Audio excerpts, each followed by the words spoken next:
Bueno, en la edad contemporánea se da un movimiento cultural, entonces, que enfrenta al racionalismo de la Ilustración y del Iluminismo llamado el Romanticismo. Este movimiento cultural va a exaltar lo no racional, lo sentimental, lo pasional, lo local, lo nacional. Va a tener manifestaciones en las distintas áreas de la cultura, va a tener manifestaciones en la poesía, en la pintura, en la música, y también va a tener manifestaciones en el derecho. Y el arquetipo de manifestación del romanticismo va a ser la escuela histórica del derecho, que frente al modelo racional, ilustrado, universal de la edad moderna, va a plantear un modelo local, nacional. Va a decir que el derecho no está en grandes leyes productos de la razón, sino en el espíritu del pueblo, que se manifiesta en la costumbre. Ese va a ser el gran leitmotiv de la escuela histórica del derecho. Este movimiento cultural se opone al iluminismo. El iluminismo jerarquizaba la razón, el romanticismo va a jerarquizar la afectividad, la pasión y la voluntad, va a simpatizar con manifestaciones no racionales, y va a hacer especial referencia a manifestaciones humanas como el arte, la religión, el lenguaje, las tradiciones, más que las ciencias naturales. Se va a ver más lo humano que hay en este tipo de expresiones, y va a jerarquizar lo histórico frente a lo necesario, lo que se explica por lo contingente, lo nacional, lo local por sobre lo universal, lo individual frente a lo general. El modo racionalista va a ser un modo de universal, de universales, de general, lo popular frente a lo académico, y lo ideal, lo heroico, frente a la idea del utilitarismo de hacer un balance, un análisis de los efectos positivos y negativos. El romanticismo va a exaltar el ir más allá de los límites, hacia lo heroico. En el romanticismo la filosofía va a dialogar con la ciencia, y sobre todo la ciencia físico-natural, en el iluminismo. El romanticismo nos va a plantear una filosofía en diálogo con el arte y la historia. Y después vamos a ver que esto va a tener también sus manifestaciones jurídicas.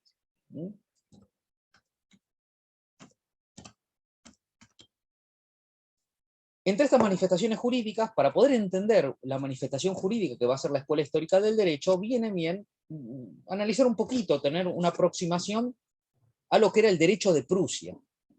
Porque aquí, en las tierras prusianas, va a ser donde se va a gestar esta expresión jurídica más acabada del romanticismo, que fue la escuela histórica del derecho.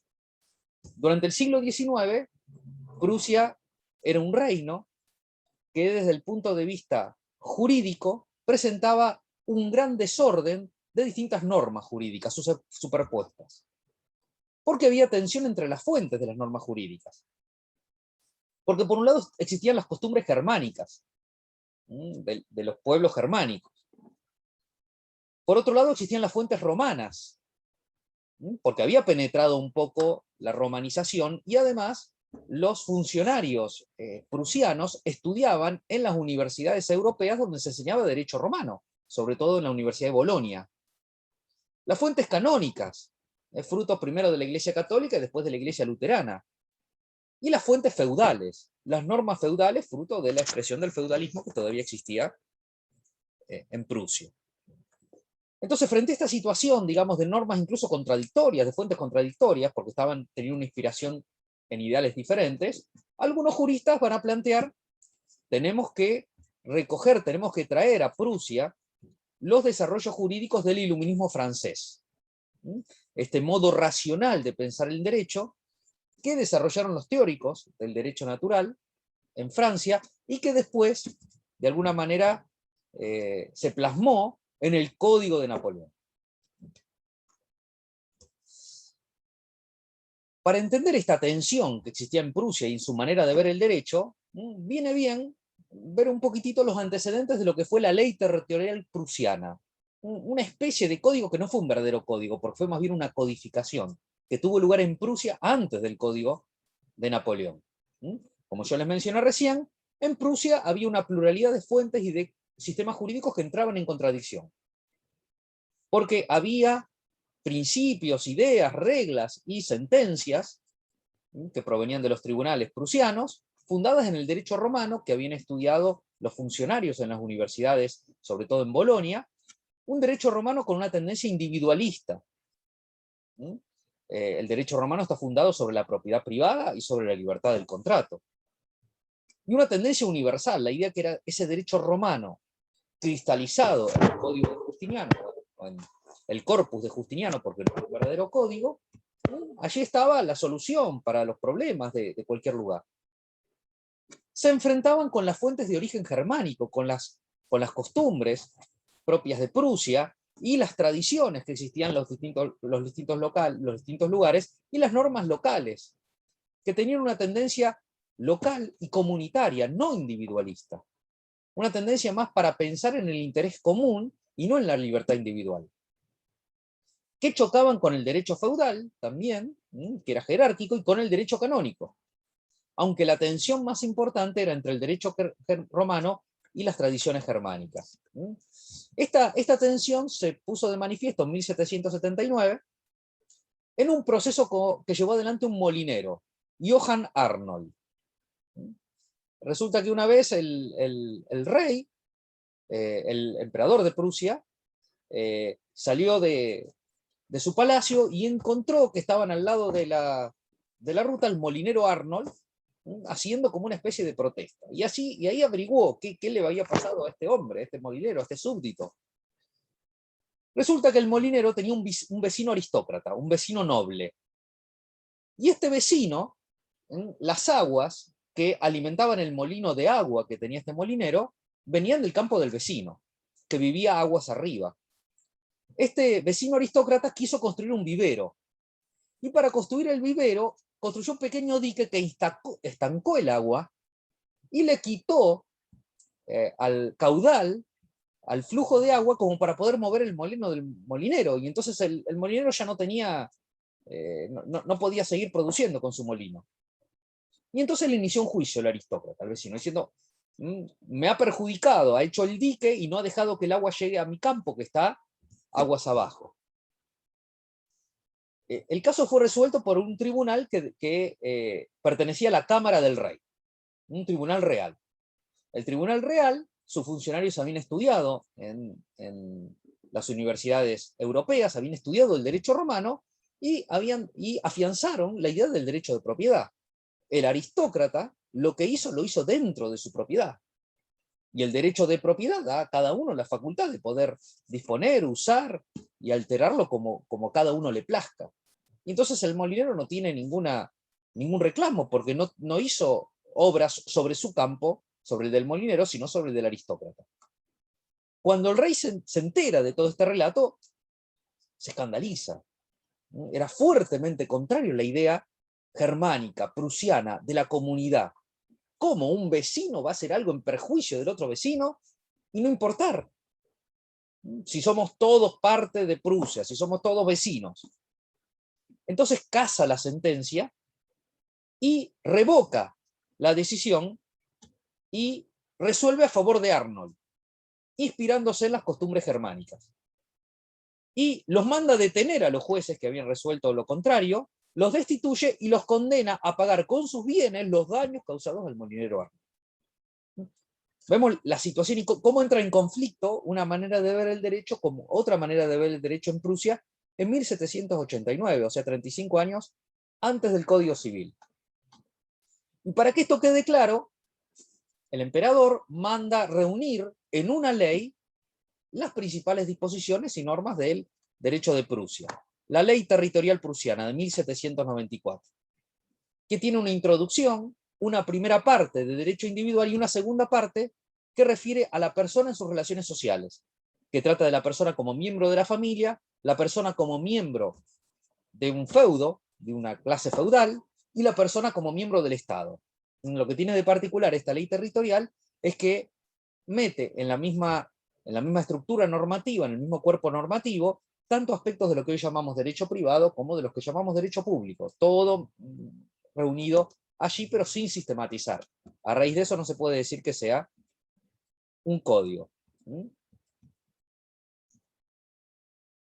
Este antecedente del caso del molinero Arnold nos permite introducirnos en el modo de pensar jurídico que iba a tener Prusia y que iba a enfrentar al modo francés, al modo de la exégesis. y que va a cuajar, se va a plasmar en una escuela del derecho alemana llamada la Escuela Histórica del Derecho, que tuvo un precursor, Gustav Hugo, un fundador y máximo representante, Federico Carlo Fonsabini, y un continuador de las ideas, Jorge Federico von Puchta. Si nosotros tuviéramos que sintetizar la idea del derecho de la escuela histórica, la podemos sintetizar en esta oración. El derecho no son las leyes que surgen de la razón del legislador, como pensaban los de la escuela histórica, creían los franceses, sino que es el espíritu del pueblo, Volksgeist, que se manifiesta en la historia a través de la costumbre. Eso es el derecho, es el espíritu del pueblo, el espíritu de la nación, podríamos decir, utilizándolo como sinónimo, que se va desarrollando en la historia. ¿Y dónde lo vemos? En la costumbre. El derecho no viene de arriba hacia abajo, viene de abajo hacia arriba, entonces, para ser auténtico derecho. Y a raíz de esto, Savigny va a ser un enemigo muy duro contra la pretensión de traer a Prusia el Código Civil francés. Él va a decir, no podemos traer un código que no es nuestro, que no representa nuestro espíritu. Y le decían, bueno, hagamos uno. Y él decía, no es momento todavía porque no está madura todavía la ciencia jurídica alemana como para poder volcarla en un código. Si hacemos un código ahora, vamos a copiar pautas y principios que son ajenos al espíritu del pueblo prusiano. Gustavo Hugo, el fundador, escribió una obra que se llama Tratado de Derecho Natural como filosofía del derecho positivo. Entonces uno podría decir, ¿es naturalista? No, porque para él el derecho natural es un instrumento para entender el derecho positivo. Porque el verdadero derecho es el hecho, es el que está en la realidad. El derecho positivo es el verdadero derecho. ¿Y dónde encuentro el derecho positivo? En la historia, porque es un hecho histórico. Se puso en algún momento y en algún lugar. Y el derecho natural me ayuda a mí a entender y a sistematizar, organizar el derecho positivo en un sistema, con categorías, con conceptos, con clasificación. Y va a decir algo que va a ser muy importante en la escuela histórica y tiene mucho que ver con el romanticismo. El origen del derecho se asemeja al del lenguaje. No lo establece un dios, no viene de arriba, ni tampoco se establece por acuerdo entre los hombres, como pensaban los pactistas ilustrados, los contractualistas. La lengua, ¿quién la crea? Y la crea el pueblo. No se impone de arriba, ni tampoco se llegan a acuerdos para establecer las reglas. Es algo más espontáneo y que va cambiando a lo largo del tiempo para ser práctico y dar solución a los problemas que van apareciendo. Bueno, él dice, el derecho es así. Federico Carlo Fonsabini, el seguidor, continuador y podríamos decir fundador en realidad de la Escuela Histórica del Derecho, profesor, juez, llegó a ser ministro de Justicia de Prusia. Él distinguía dos vocaciones en los juristas, una vocación histórica y una vocación sistemática. La vocación histórica del jurista lo llevaba a estudiar los orígenes de las instituciones jurídicas, porque hay que entender cómo surgió la institución jurídica, qué problema vino a resolver, y así en su contexto histórico lo vamos a entender. Cómo apareció el derecho de dominio, cómo apareció el contrato de compraventa, cómo apareció la noción de persona o de capacidad. Tanto es así que él escribió un libro en muchísimos tomos llamado Tratado, Sistema del Derecho Romano Actual, para estudiar el hoy, cómo se vive ese derecho romano. Y una vocación sistemática. A todas esas instituciones que se fueron creando históricamente, hay que organizarlas en un sistema, hay que darle una lógica, hay que ordenarlo científicamente. Y esta es la función del jurista. Cuando podamos cumplir esto, podemos pensar en un código, decía Savigny. Cuando podamos estudiar las instituciones jurídicas en su historia y las podamos plantear en un sistema. Estamos hablando de tiempos en donde algo que hoy en día es bastante común, que es la presentación sistemática de las de las áreas del derecho, de las ramas, todavía no existía. De hecho, Savigny es el que plantea la división pentárquica del derecho civil o del derecho privado. Una parte general y una parte especial, donde está el derecho de la persona, el derecho de las obligaciones, el derecho de la familia, el derecho de las sucesiones y dentro del derecho de las obligaciones, el derecho de los contratos. Eso es una propuesta de organización de Savigny para pensar el derecho civil. Sus obras más importantes, Metodología Jurídica, de la vocación de nuestro siglo para la legislación y la ciencia del derecho. Es en esta obra en donde él se pregunta si era el momento para hacer un código o no en Alemania. Y Sistema de Derecho Romano Actual, en donde él intenta hacer esto último, darle un sistema a las prácticas jurídicas de su país, para que después de darle ese sistema se pueda pensar en codificar. Savigny tuvo una polémica con Thibaut, Anton Thibaut, otro jurista, un naturalista moderado, que él insistía en que había que dictar un código para Alemania, para terminar con la dispersión y poner a Alemania a la altura de desarrollos jurídicos de otras naciones.